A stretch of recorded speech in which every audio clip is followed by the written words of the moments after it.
Good afternoon, everyone. I'd like to introduce myself. My name is Michelle George. My ancestral name is Yataltanalt.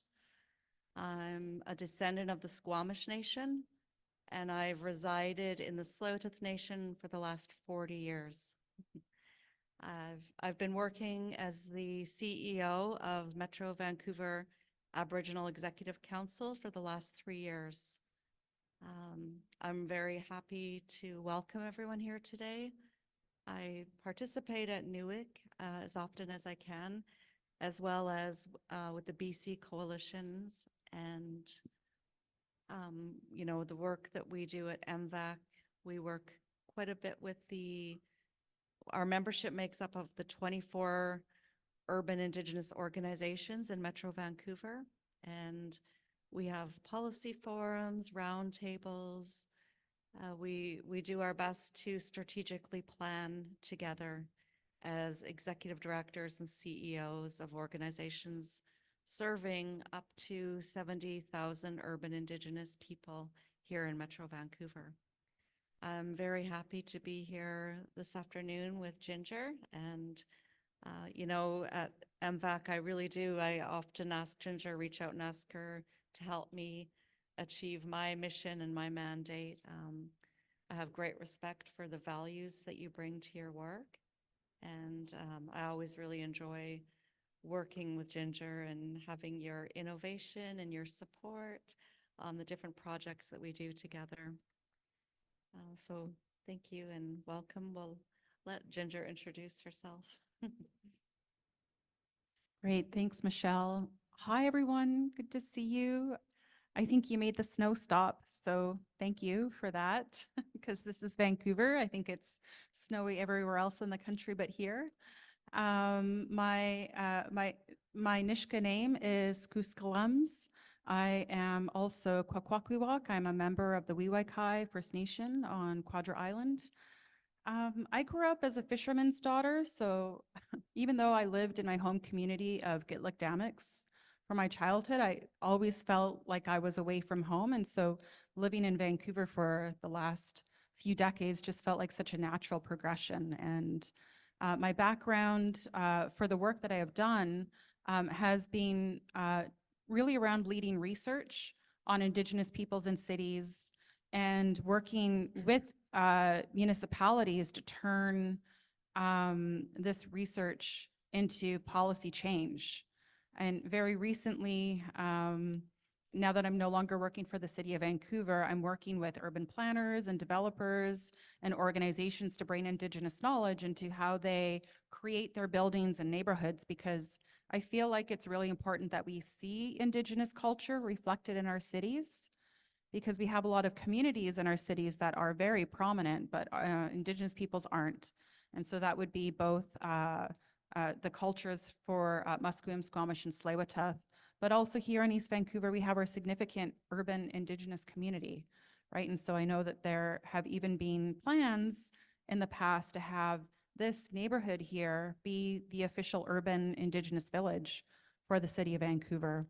And these things take a long time to put into action, but I think this is the result of the work of the urban Indigenous organizations here in Vancouver who have been doing their work for decades, right? And when you have leadership and organizations who have been providing the sustained work for decades, you do see change. I have seen change in the short time that I've been doing, urban planning and for a lot longer with research. Oh, thank you for that comment. I was thinking as you were saying that at MVAC with the different executive directors and CEOs, I always say we have about 600 years experience providing services and programs and supports. But I just wanted to ask you, how hopeful do you feel, given that, Vancouver had,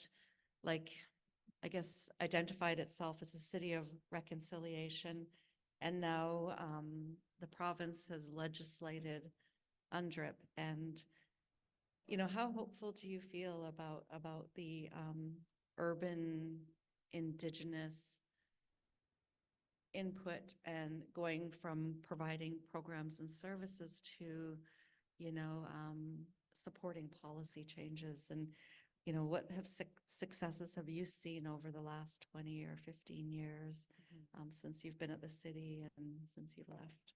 Mm-hmm. Yes. So when I started at the City of Vancouver in 2013, I worked with them to undertake a department and citywide policy and program analysis to see what they were doing so that we could understand what they weren't doing. They weren't doing a lot at the time. And then through that, you know, we started innovating together and working with mayor and council at that time who were really supportive of advancing reconciliation. And the first mayor and council since forever to really pay attention to Indigenous anything. And that was really important for getting our issues on the table and being looked at in a meaningful way. And this gave us the opportunity to create the City of Reconciliation Framework, which is a policy tool for the city to look at how they operate, how they bring Indigenous perspectives into the decisions that they make, how they ensure that they have cultural competency so that they know what they're doing and they're not just telling us what they think we should do. We've had a lot of experiences with that, you know, over multiple generations. And so them knowing what they're doing is really important. And also strengthening the relationships with Musqueam, Squamish, and Tsleil-Waututh, but also with MVAC specifically, because when you have an umbrella organization that comprises of so many long-standing organizations, you should really pay attention to that, right? Because you just said you have like 600 years of leadership within the organization. That really means something. And so we paid attention to that. Because this was still really early days, there was a lot of work that needed to be done. Like, there were many instances when it was clear that the city didn't know what it wanted to do or how it could be done. And often these things are done with little to no budget at all. But that is changing slowly. The City of Reconciliation Framework was actually inspiration for the province's adoption of UNDRIP and looking at UNDRIP as a framework, right? And so when you look at what the British Columbia government is doing in its adoption of UNDRIP, they're viewing it as a framework because they too need to ensure that they have supports across the board and that they roll this out on a department to department basis. And that has meant that at the urban level, I feel like things are slowing down for us. I kind of thought this might happen because there's been such an emphasis on ensuring recognition for the host nations, for Musqueam, Squamish, and Tsleil-Waututh, because these are their lands. And there's so much that we don't know about their lands.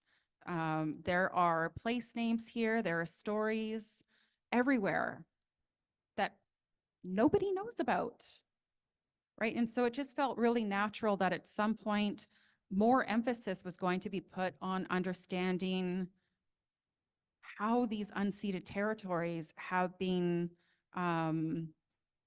occupied for thousands of years before settlement. And that kind of naturally slowed down the progression for an urban Indigenous voice to come through. Because the reality is the city doesn't have a lot of capacity. They can't do all the things that need to be done. And I feel like urban Indigenous is kind of being on the back burner. I don't think that's a bad thing though, because Norm said they're not even on the stove yet. It's true to some extent, but it doesn't mean that they don't know that we're not here. And it doesn't mean that they don't know that they have a responsibility to fill that gap. It's just that, I mean, honestly, for all of us in this room, we know how important it is to recognize host nations' authority and to recognize their sovereignty in their own territories. And we're not trying to take over, other Indigenous people's lands, but these are our homes, right? We do have a right to self-determination where we live. We have the right to gather as peoples. We have the right to organize cultural activities for our peoples. We have the right to live here as these are our homes.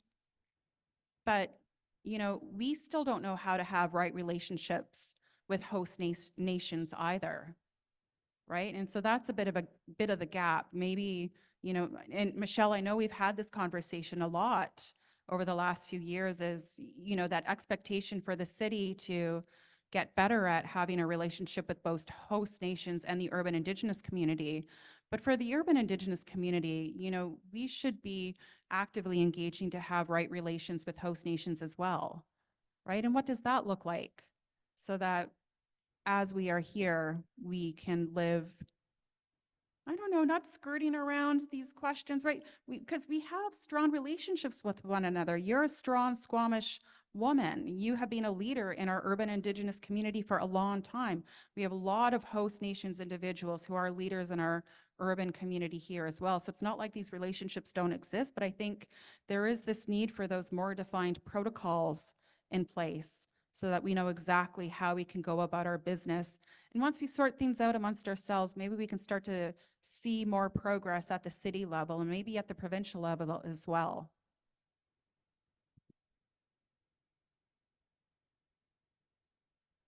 Thank you. So I think if I wanted to ask you a question out of curiosity, if you could just, you know, describe for yourself like around urban Indigenous policy and, you know, what do you think well, first of all, what has made the biggest impact in the recent past around urban Indigenous policy? And if you could plan a future of it, what would that look like as well?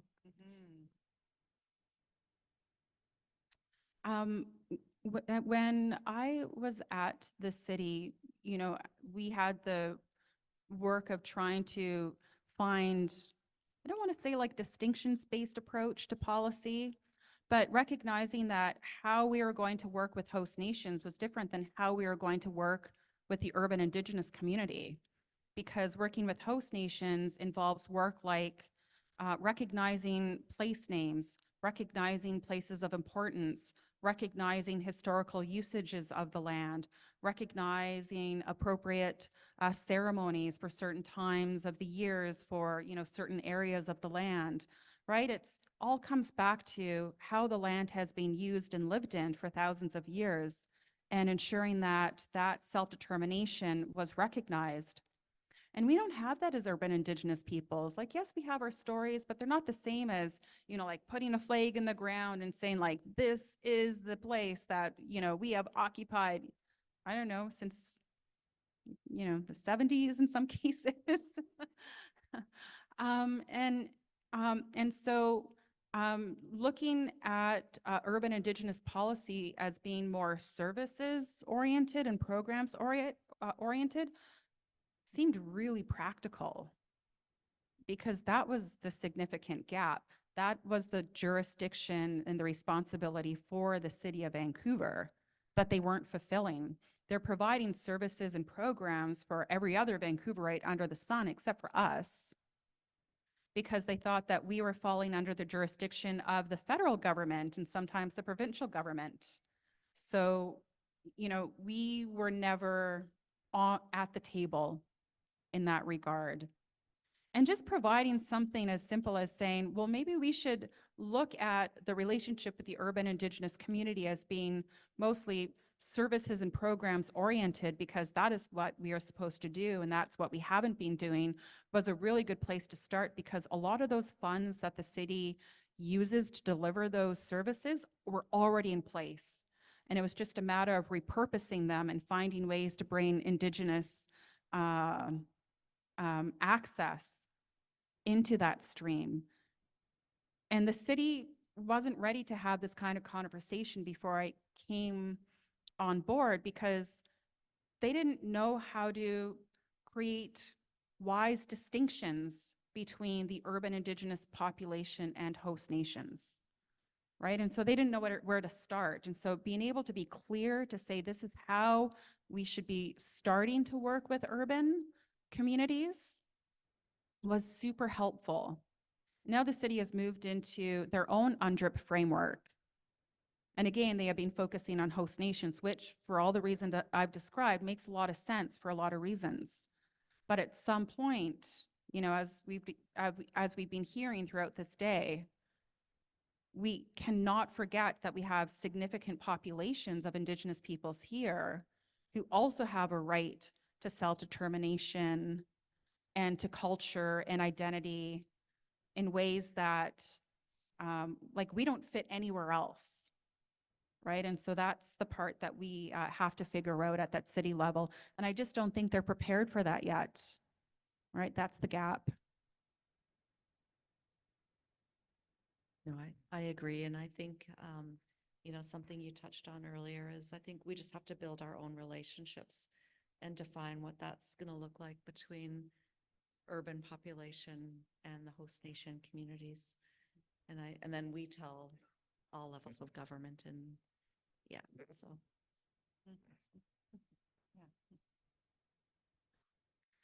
There are a lot of good things happening in the city for our urban population. And, you know, I think about the Hobier celebrations that are happening this weekend.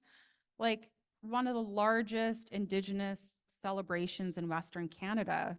And it's the Nisga'a New Year celebration. And it's a place where a lot of our home communities and our local dance groups practice for months. And it's just a pure expression of our traditional culture being celebrated like at the P&E Coliseum. So we're celebrating our culture in a really contemporary way. And it's amazing, right? And that is an urban Indigenous expression of culture and coming together. I also like to, the P&E Forum this year. Thank you. Starts Friday. Everybody's welcome. I also think about the Vancouver Indigenous Fashion Week event that happens, right? Like they have a day that honors our murdered and missing Indigenous women. They have a red dress day. They have a day that honors young people. They have a day that honors our warriors. They have a day that looks at futurism. And thousands of Vancouverites show up to this. And that again is another urban Indigenous expression of our culture and coming together. And more of these things happen. And they're making a difference in the mainstream as well. And things like that matter, right? Things like that push the needle forward.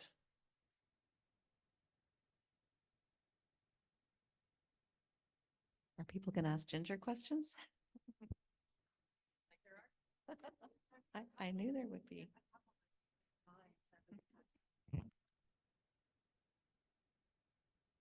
Hello. Hello. Hello. Oh, there we go. My name is Kalumpa Bob. I was born and raised here. Of course, my mother's folks are from across the water there. My father's folks from the Fraser Valley and Lytton. I remember, of course, this Indian Center and the one on Vine Street before that, and had many of our parents' generation working here or around town. And this is my old stomping grounds of the East End. And one of the concerns I have, and I'm not even sure if this is a question, but maybe you can speak to it, is that I'm glad there's organizations who are looking to shed light on the realities, the conditions and circumstances of urban Indigenous people here. But a lot of us have already been priced out, and we no longer live here. We're being priced out financially, economically, spiritually, culturally, in all these different ways. And one of the things that I was wondering if you could, if you had an opinion on, is it feels like to me we're always having to prove ourselves. And as someone from these territories for, you know, my relatives say time out of mind, I feel a bit of like an ugly spot inside when other Indigenous folks don't feel like this is their home too. And I just want to say that my age group, I'm in my 50s now, We're the first generation all across this country, post-60s, that's allowed to grow up in this country and be legally an adult with the right to vote, all of these different things. So we're really first generation Canadian, and we're old-timey Indian. And a lot of us are refugees in these urban centers, 70% of us across the country. So when do we start, what's the talk we can start with one another? You know, myself with my Cree relatives, my Haudenosaunee, Anishinaabe, Nisga'a, all these people who now find this is their home because this is a big work center, right? We didn't colonize this space. We didn't say we didn't want our relatives from the north, the east, the south to be here. How do we stop the colonial process of trying to make ourselves prove that we belong here and work together to claim here? We're all kind of refugees here. None of us, including the people who are from here forever in the urban centers, has any territory.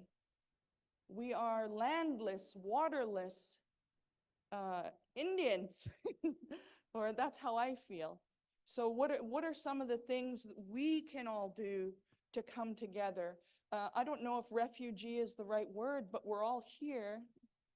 Yeah, we're all here. We have nowhere else to go, some of us, and the rest of us don't want to go anywhere else. So how can we start those talks? And I understand people want to recognize the host nations, which is very lovely, and we appreciate it, feels good. But how do we start serious talks about how we can all claim space, time, space, place, proximity, culturally, economically, financially, spiritually, all of these things in this urban center, the same way any other Canadian is allowed to and encouraged to?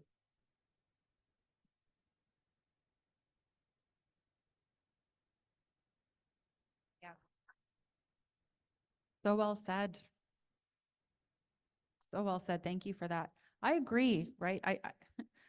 I think when I'm alone, I start thinking things like, sometimes this doesn't feel like it's my home because I know I'm not from here. But then when I go home, I'm like, I also don't feel like home.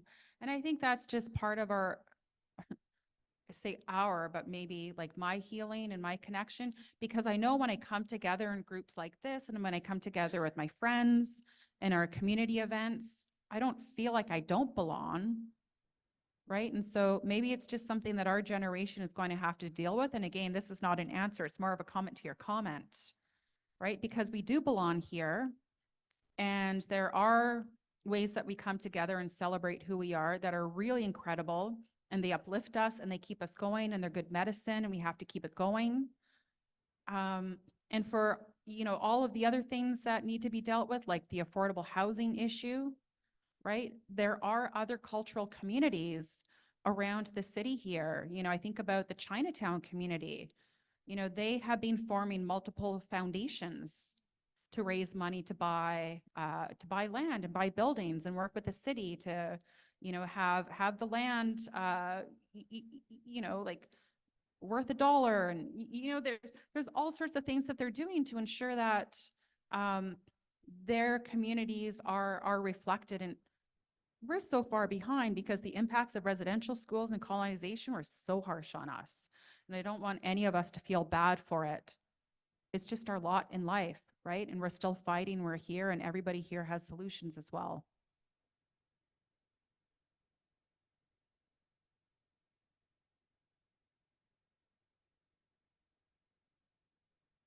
Yes. So the comment was that here in Vancouver, we actually have a new Chinatown, and it's in Richmond because our downtown Chinatown has become so expensive that they have been priced out as well. And so they are continuously being moved. Yeah, this is where the foundations come in so that they can raise money to buy the buildings that are left there, because they realized that gentrification meant other people were buying the buildings and forcing them out. Now they're trying to buy the buildings so that some sentiment of their community can stay there. Yeah. Ginger. Much respect to the both of you. I know that you have a heart and passion for this community. My name is Suzette Amaya. I am Kwakwak'awakw, Cree, Coast Salish, and Nisga'a. I was born and raised here in the downtown east side, and I'm currently the manager of organizational change at Britannia. I've been on, this is my third year on the Urban Indigenous Advisory Committee for the city of Vancouver. And I've learned a lot to just understand that the city of Vancouver is in its infancy. And when they say they're a city of reconciliation, I do know that they have a director of a director of Indigenous Relations, Michelle Gravel Bryant, who I believe will be talking tomorrow. And they just recently hired a senior manager for Urban Indigenous Relations, Rachel Watney. When I attend the meetings at the UIPAC, the Urban Indigenous Advisory Committee, we always get things after the fact. The decisions that are made within our cities, we're not really ingrained in the decision making.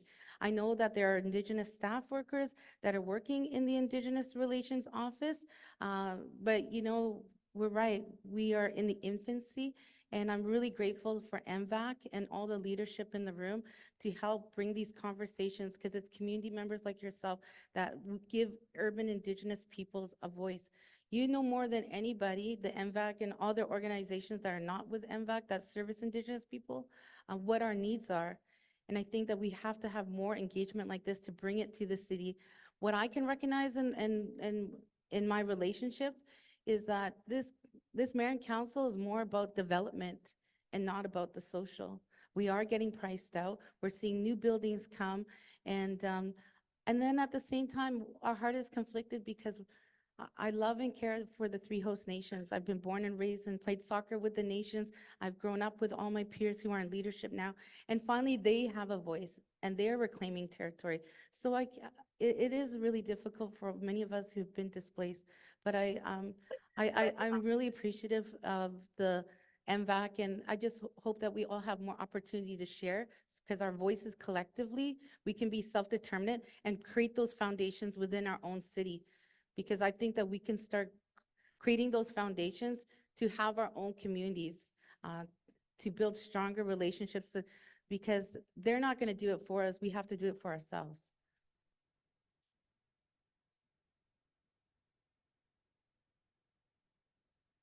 Yeah, absolutely. And I will point out that it was the UIPAC for the city of Vancouver that worked with Reconciliation Canada, which again is, comprised of urban Indigenous leaders, to host the Walk for Reconciliation, which was the turning point in our city here when 70,000 people showed up in the pouring rain to demonstrate that reconciliation was important to them and to all of us. This was back in 2013, and it was the first time that any of us really felt like we actually mattered and that we could have a voice. And so that was life-changing for us here when our visibility started to matter. That was an urban Indigenous leadership initiative, right? And so, we have significant impacts in a number of ways. And we're going to continue to as well. Hi, Leona Brown again, Gitsan News, Channel 40.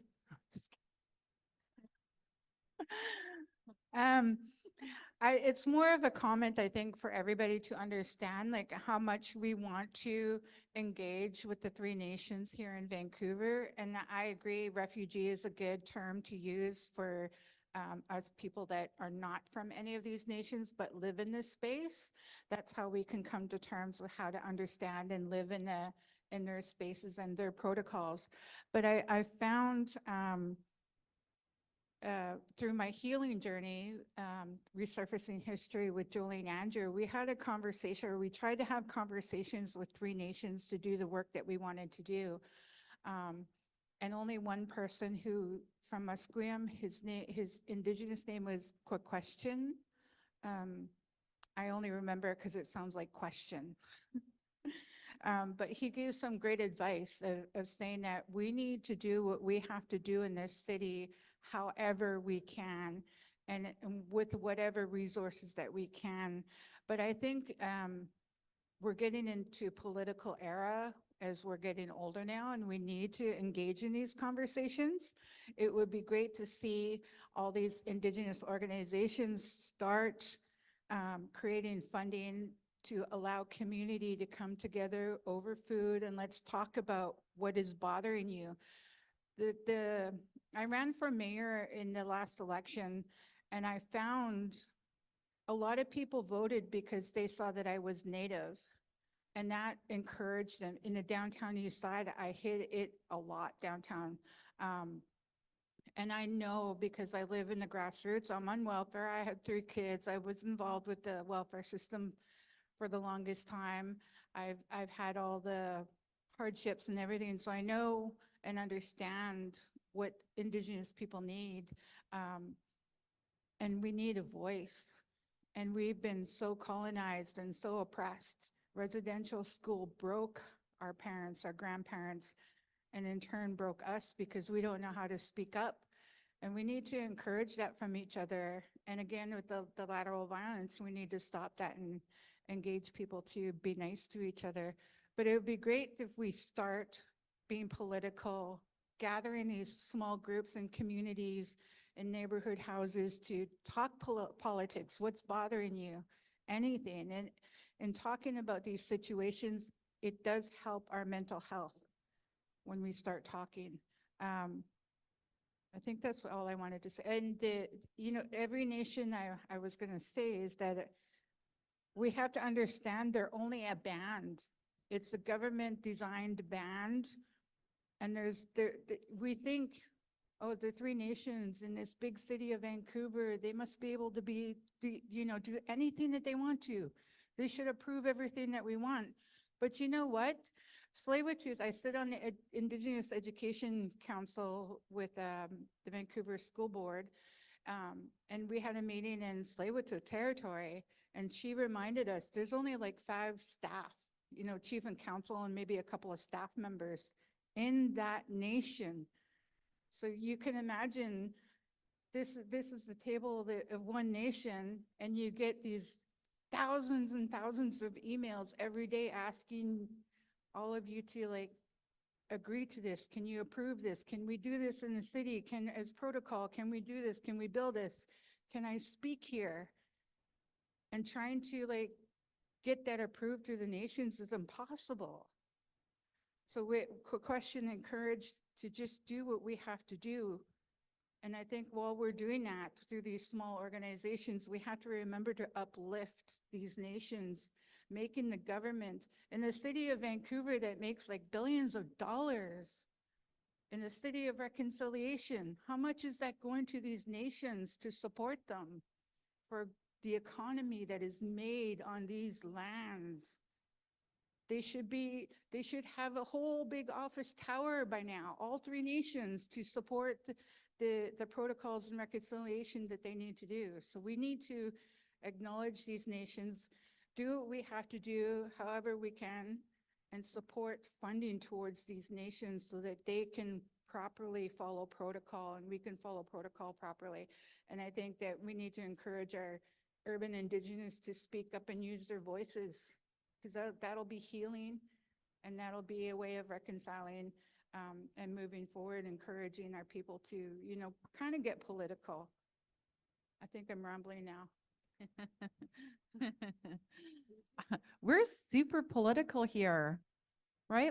We elected Melanie Mark in this riding here, right? And now have Joan Phillip. We had Jody Wilson-Raybould elected, right? So again, I mean, Joan is host nation, or Joan is Tsleil-Waututh, but Melanie was Nisga'a and Jody was Kwakwak'awakw. And we are extremely political at the urban level. We elected them, right? We helped hold them up. And the changes that we've seen have really been in the last 10 years, since the Truth and Reconciliation Commission launched their 94 calls to actions, things have really changed for us. And so, the conversations that we're having with government today, we wouldn't have been having 10 years ago. So I actually see things as becoming more positive, and it's creating opportunities for, I know for a lot of us, having those political discussions is fun and it's what we like to do. But like, it's also opening up opportunities for those cultural celebrations like Hobie or Indigenous Fashion Week, or, the number of activities that we have on the go. So we are not just, organizing, we're celebrating who we are as well. And that's important. I don't want us to forget that we aren't making progress, because we are in significant ways. And young people that I see today are very different from when I was a young person here in the city, right? Their lives are very different. They don't have to hide who they are. They feel proud. They don't have to fight. They can just live, right? And we set all of that up for them. And that's something to be celebrated as well. So we have one final question for Ginger. Okay. I remember when Ginger was a young person in the city. Way back. Was it the 1900s?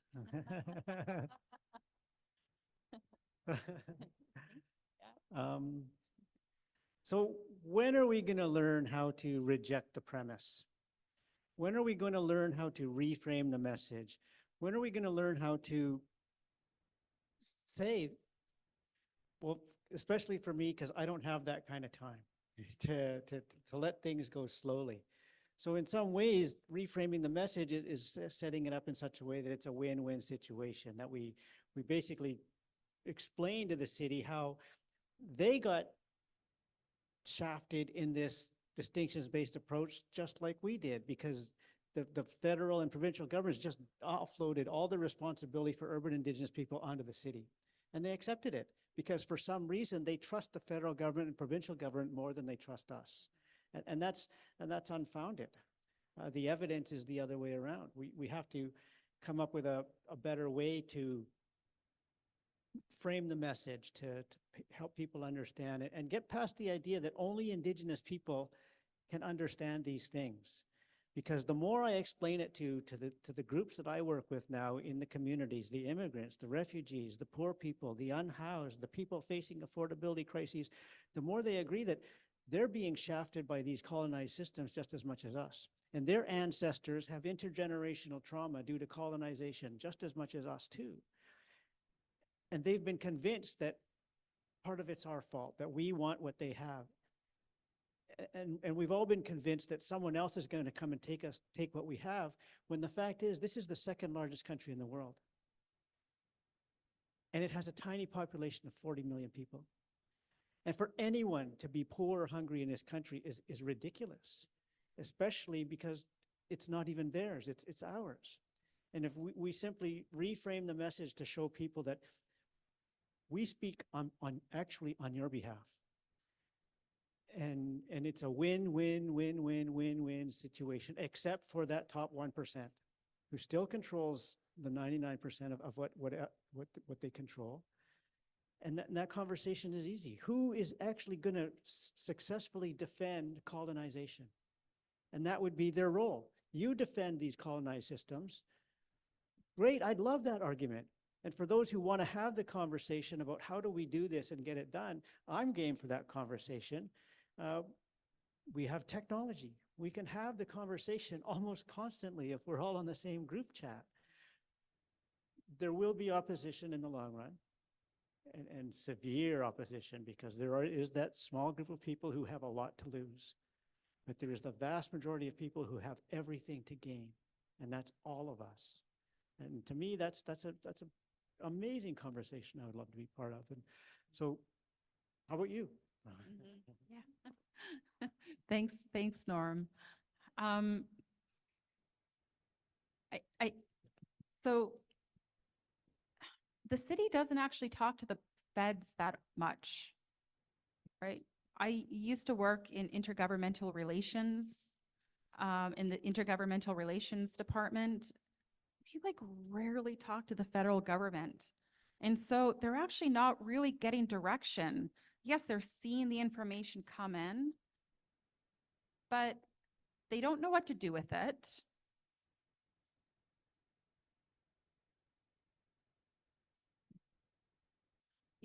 Well, because a lot of our, so Norma's saying that the UNDRIP framework reflects the federal government. And I mean, a lot of our people are telling the federal government that the UNDRIP framework is the right way to go. And there's a lot of our people out there promoting it too. And so this is where things get really confusing. And I always emphasize the importance of being local and having those local relationships with the city and organizations. Because once you sit down and you have a conversation that makes sense, they will and you will start to see what solutions actually work that are place-based. So you hear a lot of discussions around place-based solutions, and those are really the best ones, right? Seeing a federal framework is fine, right? It kind of points our canoe in the right direction, but we shouldn't just adopt it. What works over there isn't going to work over here, and what works here isn't going to work anywhere else. And I think we all understand that, and the city understands that too. But it's demonstrating the need to have those strong conversations with the city, ensuring that they know what will work for us here and what won't work. And we're still going to be pushing back against some of our leaders at that national level who do have strong relationships with ministers and probably the Assembly of First Nations, and they're promoting the UNDRIP framework as the ultimate solution. That's going to keep things confusing for a long time.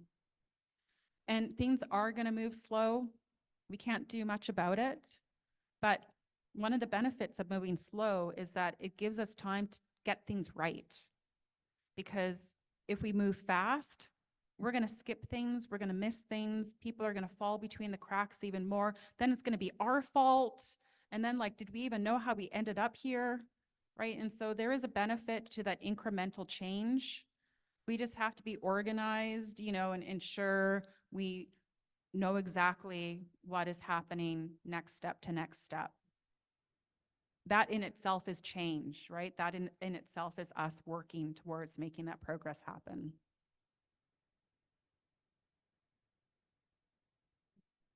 Thank you both so much for adding to the richness of our conversation. Thank you for joining us. We have gifts for both of you.